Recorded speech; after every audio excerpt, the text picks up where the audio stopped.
밤새 뒤척이다가 휴대폰 연락처를 한참 뒤져본 적 있으세요? 아는 이름은 수백 명인데 막상 내 속마음 털어놓고 차 한잔하자 말할 사람 하나 없어 쓸쓸해지지 않으셨습니까? 그 순간 가슴 한켠이 서늘하게 내려앉는 느낌. 그것은 단순한 외로움이 아닙니다. 그것은 오랫동안 정리하지 못한 삶의 무게가 한꺼번에 몰려오는 신호입니다. 젊었을 때는 바빠서 느끼지 못했습니다. 일이 있었고 역할이 있었고 나를 필요로 하는 사람들이 있었으니까요. 그런데 어느 날 문득 그 바쁨이 사라지고 나니 남은 것이 무엇인지 선명하게 보이기 시작했습니다. 수십 년을 열심히 살아왔는데 왜 이렇게 마음이 무겁고 자유롭지 않은지 의아하셨던 적 없으세요? 자식 걱정, 오래된 인연, 서랍 속 훈장과 서류 뭉치, 그리고 아직도 놓지 못한 과거의 어떤 기억들. 이것들이 지금 이 순간에도 여러분의 어깨를 조용히 짓누르고 있습니다. 아무도 강요하지 않았습니다. 하지만 어느새 그것들이 여러분의 일상을 가득 채우고 정작 진짜 나를 위한 자리는 한 뼘도 남지 않게 되었습니다. 나이 들면 인맥이 자산이라는 말, 자식에게 끝까지 해줘야 한다는 말, 내 젊은 날의 흔적은 소중히 간직해야 한다는 말. 이제는 잊으세요. 정리되지 않은 관계와 미련은 노년의 자유를 옥죄는 쇠사슬일 뿐입니다. 내 인생의 가을을 더 우아하게 만들기 위해 이제는 아까워도 반드시 잘라내야 할 것들이 있습니다. 오늘 이 영상에서는 그 세 가지를 하나씩 짚어드리겠습니다.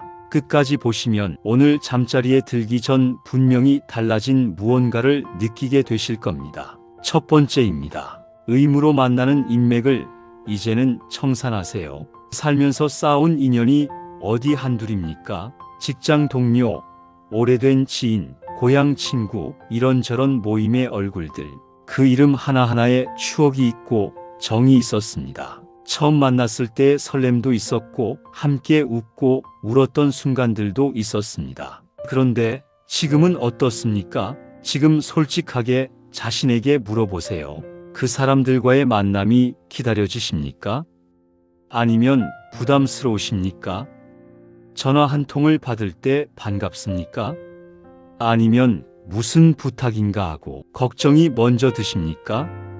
부산 해운대에 사시는 65세 이정분 씨의 이야기입니다. 이정분 씨는 30년 넘게 이어온 계모임이 있었습니다. 한 달에 한 번 12명이 모여 밥을 먹고 갯돈을 걷는 자리였습니다. 처음에는 웃음이 있었습니다. 서로의 안부를 묻고 살아가는 이야기를 나누던 따뜻한 자리였습니다. 그런데 어느 순간부터 그 자리는 달라져 있었습니다.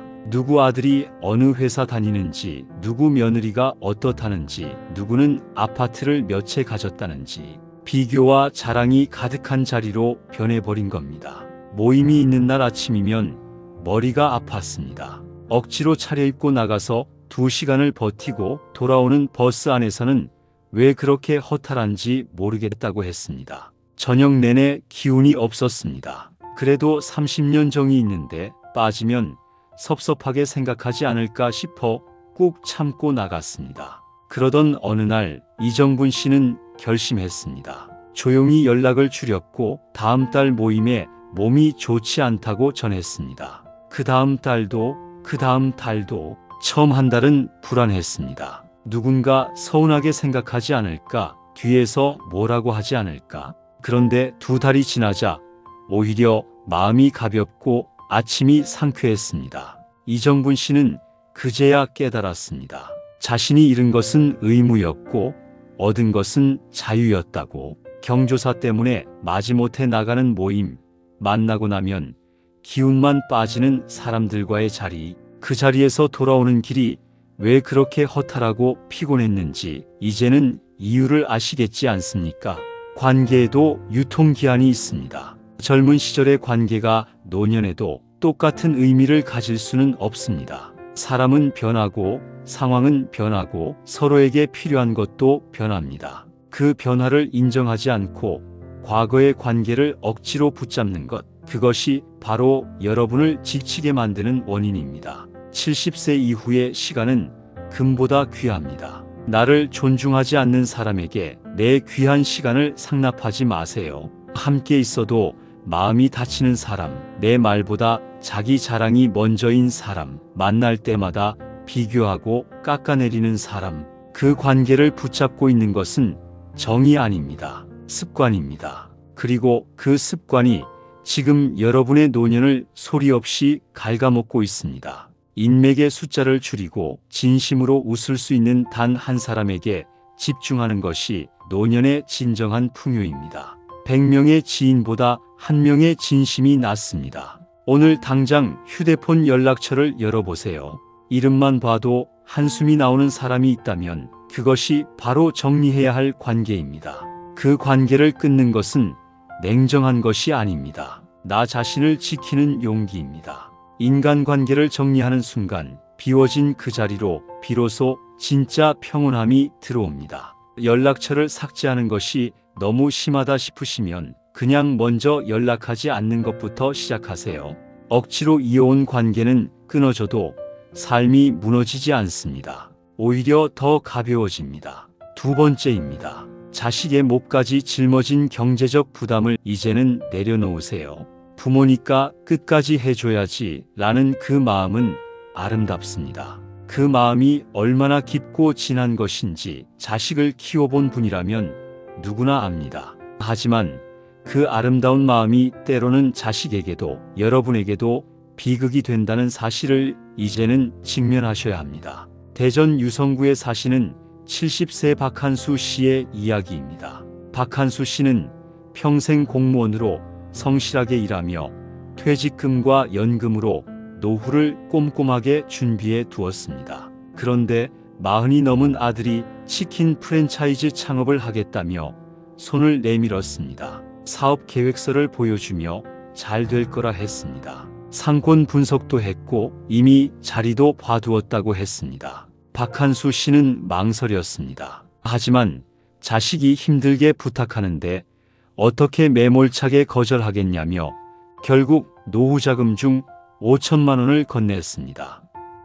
처음 몇 달은 괜찮아 보였습니다. 그런데 장사는 생각처럼 쉽지 않았습니다. 손님이 줄었고 임대료는 밀렸습니다. 가게는 1년을 넘기지 못하고 문을 닫았습니다. 아들은 미안하다는 말 한마디를 남기고 이후 연락이 눈에 띄게 뜸해졌습니다. 박한수 씨는 돈도 잃고 아들과의 관계도 어색해졌습니다. 명절에 만나도 서로 그 이야기는 꺼내지 않습니다. 그 침묵이 더 무겁습니다. 박한수 씨는 한참 후에야 깨달았습니다. 그 돈이 아들을 도운 것이 아니라 아들이 실패를 온전히 감당하고 스스로 다시 일어서는 힘을 빼앗아 버렸다는 것을. 내 노후 자금을 헐어 자식의 사업 자금이나 결혼 비용을 무리하게 대주는 것은 사랑이 아니라 동반 추락입니다. 자식이 잘못되면 내가 다시 일으켜 세워주겠다는 생각, 그 생각이 오히려 자식이 스스로 일어서는 힘을 빼앗고 있지는 않습니까? 실패를 경험하고 그것을 딛고 일어서는 것, 그것이 자식의 인생입니다. 그 과정을 부모가 돈으로 막아주는 것은 자식의 성장을 막는 일입니다. 냉정해 보이겠지만 내 노후를 스스로 책임지는 것이 자식에게 줄 수 있는 가장 큰 유산입니다. 부모가 노후에 자식에게 손 벌리지 않는 것, 그것이 가장 품격 있는 부모의 마지막 선물입니다.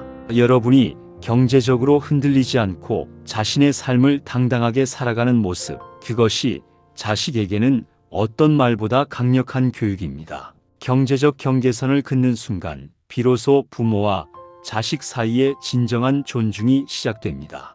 경계선은 단절이 아닙니다. 서로의 삶을 지키는 선입니다. 오늘부터 자식의 경제적 부탁에 즉답하지 마세요. 하루, 이틀 생각할 시간을 두세요. 그 시간이 쌓이면 자식도 달라지고 여러분도 달라집니다. 세 번째입니다.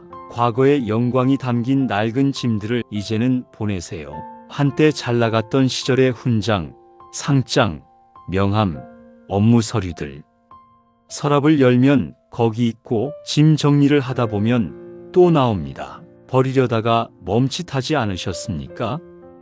이것을 버리면 내 존재가 사라지는 것 같아서, 내가 살아온 증거가 없어지는 것 같아서, 그 시절에 얼마나 열심히 살았는지, 얼마나 인정받았는지를 보여주는 것들인데 그냥 버리기엔 너무 아깝다는 생각, 그 마음 충분히 이해합니다. 하지만 솔직하게 한번 생각해 보세요.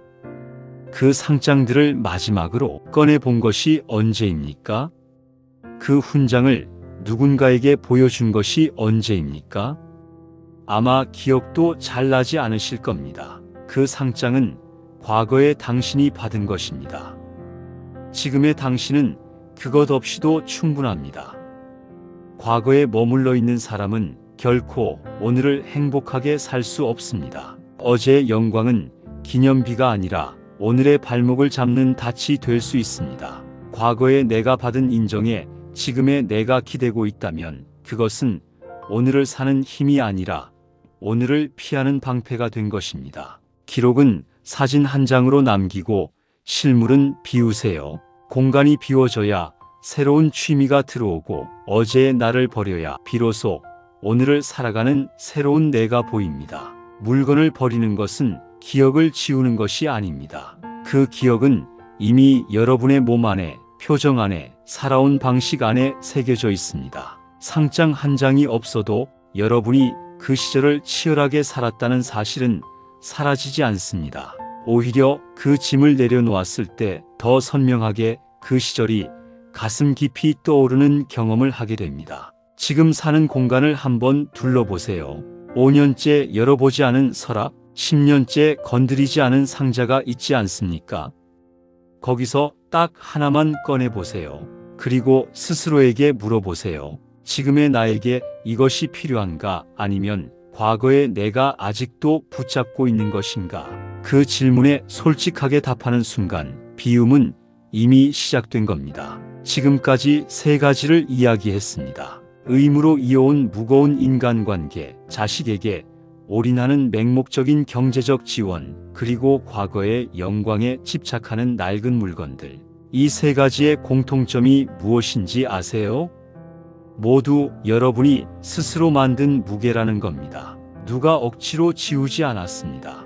어느 날 문득 보니 이미 그렇게 되어 있었습니다. 그리고 지금 여러분은 그 무게를 내려놓을 수 있는 자리에 있습니다. 노년의 품격은 얼마나 가졌느냐가 아니라 얼마나 홀가분하냐에서 결정됩니다. 무거운 관계를 내려놓고 경제적 경계선을 긋고 과거의 물건을 비워낸 자리, 그 자리에 무엇이 남을 것 같으세요? 아무것도 남지 않는 것이 아닙니다. 비로소 진짜 내가 남습니다. 수십 년을 남을 위해, 자식을 위해, 직장을 위해 살아온 여러분, 이제는 나를 위해 살아야 할 차례입니다. 아침에 눈을 뜰 때 오늘 하루가 기대되는 삶, 마음 편한 사람 한 명과 조용히 커피 한 잔 마시는 오후, 좋아하는 음악을 틀어놓고 아무 생각 없이 앉아있는 저녁, 그런 소박하고 고요한 하루하루가 모여 만들어지는 것이 노년의 진짜 행복입니다. 그 행복은 무언가를 더 채워서 얻는 것이 아닙니다. 불필요한 것을 걷어내야 비로소 보이는 것입니다. 무거운 짐을 내려놓는 것은 포기가 아닙니다. 남은 인생을 온전히 나로 살겠다는 결단입니다. 오늘 당장 실천하세요. 연락처에서 불편한 이름 하나를 지우거나 서랍 속 낡은 서류 뭉치 하나만 버려보세요. 그 작은 행동 하나가 여러분의 노년을 바꾸는 첫 번째 발걸음이 됩니다. 비워진 자리로 비로소 평온한 평화가 찾아옵니다. 가벼워진 마음으로 맞이하는 아침은 다릅니다. 서두르지 않아도 됩니다. 한 번에 다 비울 필요도 없습니다. 오늘 하나, 내일 하나, 그렇게 하나씩 내려놓으면 됩니다. 그 길의 끝에서 여러분은 마침내 자유로운 자신을 만나게 됩니다. 그것이 인생의 가을이 줄 수 있는 가장 아름다운 선물입니다. 여러분은 지금 무엇을 가장 내려놓고 싶으세요?